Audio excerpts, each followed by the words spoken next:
Like, correct me if I'm wrong. I told you it's been so long since I played this, but I don't know what other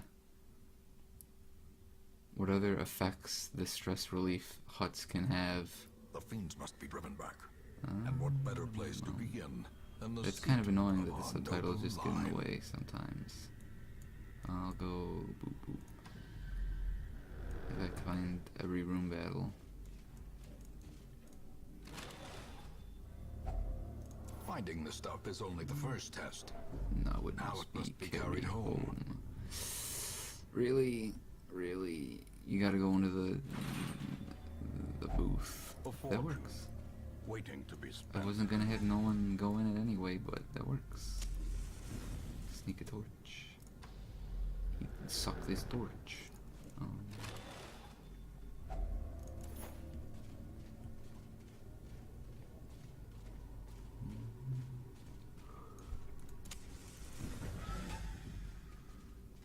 One of the things I didn't really know about in Darkest Dungeon was that just in general having highest light isn't always the best idea.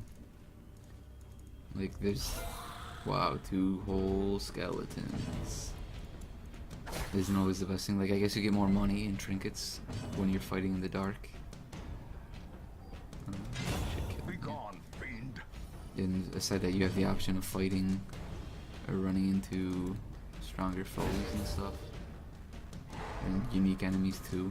Like I know there's a few more mini bosses than there ever were when I was playing. Confidence surges as the I enemy think the Shambler was really the only one that ever came up while I as was victories mount. playing the main account. Will resistance. Everyone else is totally new, and the headhunter, I think, or the collector, who uses heads of your fallen units, you just get a higher crit chance as well. Oh, I didn't know that. That's cool. Like, I don't like to rely on crit chance unless it's like a character built for it, like the bounty hunter. But that's a random crit can definitely save the day.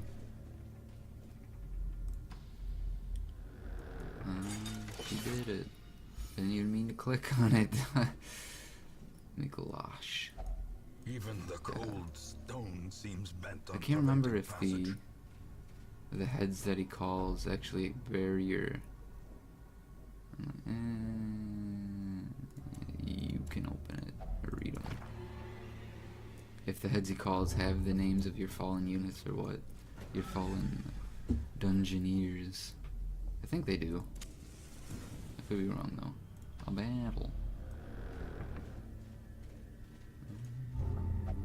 I got 2 people who just want to peek into booths. The hero's sin. What was that, 17? Wow, 2 booths, really? You kidding me? You fucking idiots. Stop peeking in the booths. The booths. Okay. What did you lose? God-fearing. She lost nothing. She had no sin. She was already clean.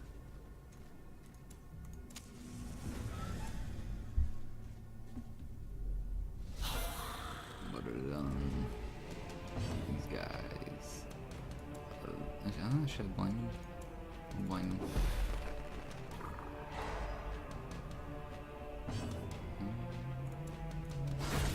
That works.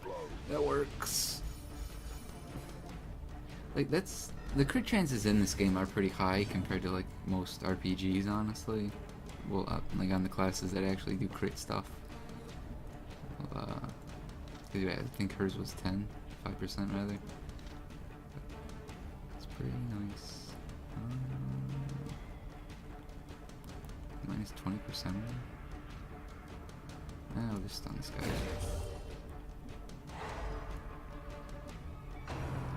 Graveyard's lunch. Yaga, welcome.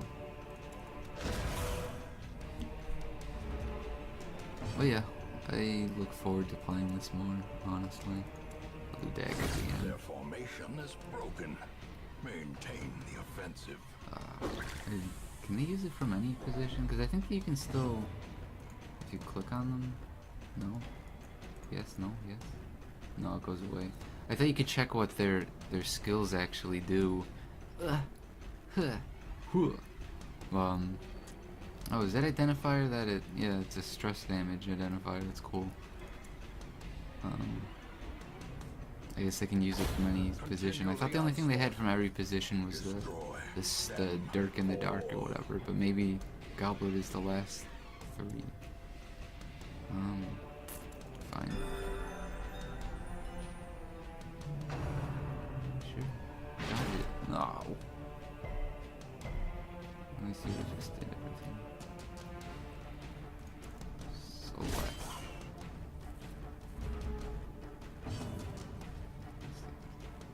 Yeah, that's what I remember too. It's just, I don't know, it's been so long.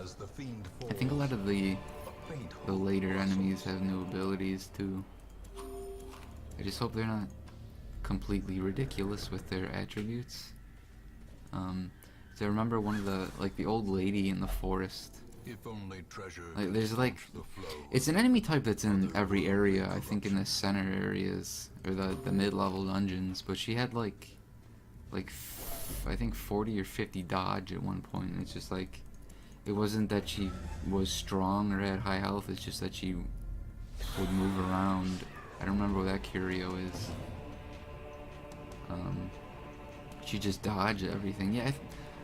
It wasn't a boss. It was just a random encounter enemy. It might be the hag, like Forest Hag or something. The game is kind of as long as you want it to be, Fluffy Akka. It's just a matter of you. There's 2 stressed people. It's just a matter of how you take things and how prepared you want to be, I guess. I think the story finale and all that stuff is at the Darkest Dungeon, which was released with the official release, of course. But I think you might need to do all the quests beforehand. I could be wrong, but there's just like a list of defeat every boss at least once. And yeah, I think you have to do that before you actually get everything. Can I hit him at all? The third guy? No. But that there's even a story feels weird, honestly, because it was in early release for so long that it just kind of felt unnecessary for a bit. 4 damage, you're dead. 8 damage, 4, you'll die now. That it just kind of felt like the story was kind of tacked on. Like it's not even your character's stories either. It's the guy who's kind of sending you off, who says that you own this hamlet, or the mansion on the hamlet, and you just need to like uncover some past mysteries or whatever to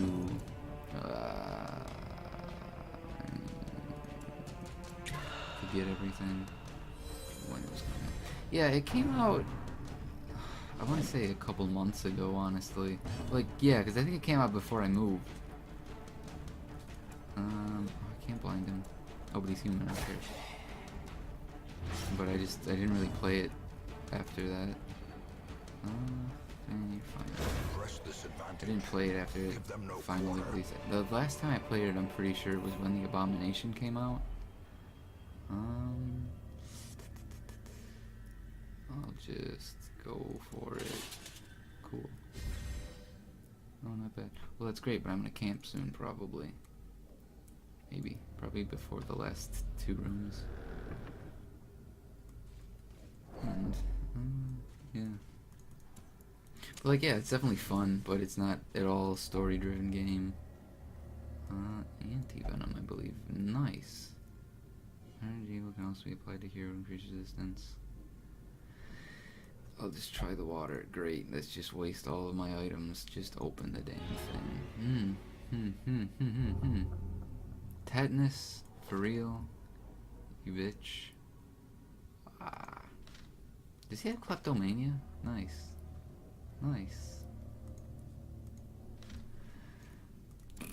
It's fun. It's fun, but it is in no way captivating, I guess.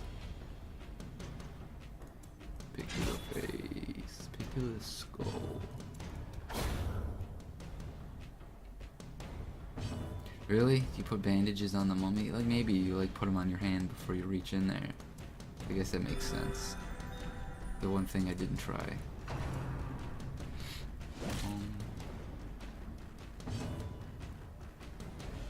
Who's still... I think I'll get a move if he doesn't.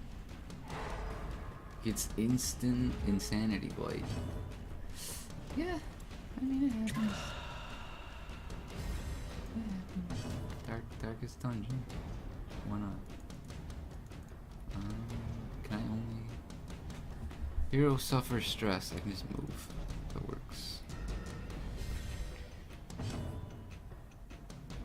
Oh, this is the one time where I'd appreciate having the group heal, actually. 19 out of 20, 31 out of 30, sure. Keep your hands bandaged so you don't cut yourself. Like, yeah, it makes sense, but kind of stupid. Is this one of those games where when you lose a party member, you lose them forever? Yes, that's like the whole allure of this, I guess. Is that it's a permadeath roguelike. But it's not. Ooh, a battle. It can be bothersome when you get later in, but when you're just taking dudes right out of the fresh off the cart thingy, fresh off the farm and letting them die, it's really like, who even cares with some of them. You'll eventually find guys you want to keep with like, I can't blight them either, can I? Oh no, I can totally blight them. You get people like who have quirks that are like that you want, like over characters you already have.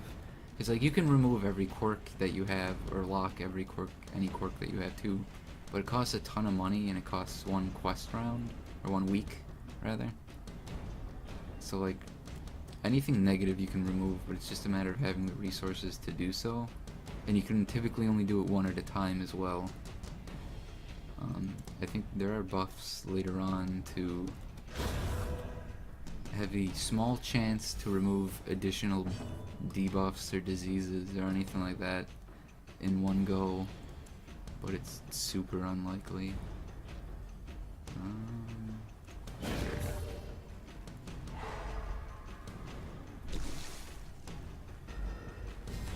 And that's why one of the strategies is just buying. You're not buying, just grabbing.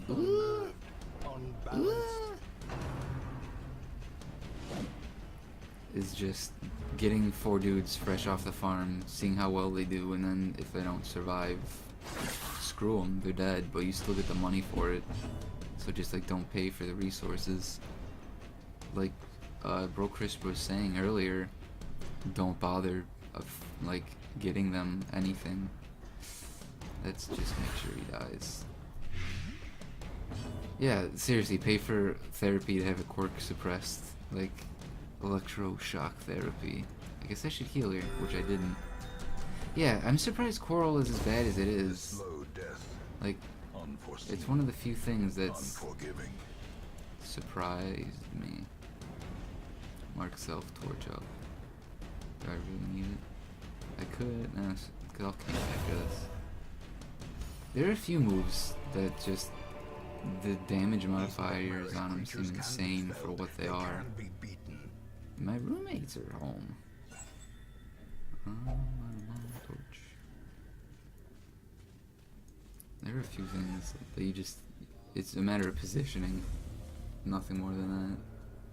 You have to push and pull enemies out of their designated ranges so that they won't be able to do their yeah, like even the bayonet jab does too much damage for what it is, and it's like the Coral is obviously the deadliest attack. I think it's, I don't know what position that guy was in. I think he was in the second one, right? And he still did Coral, so the bayonet jab is only from the front. It's just, I don't know, it's crazy with some of them.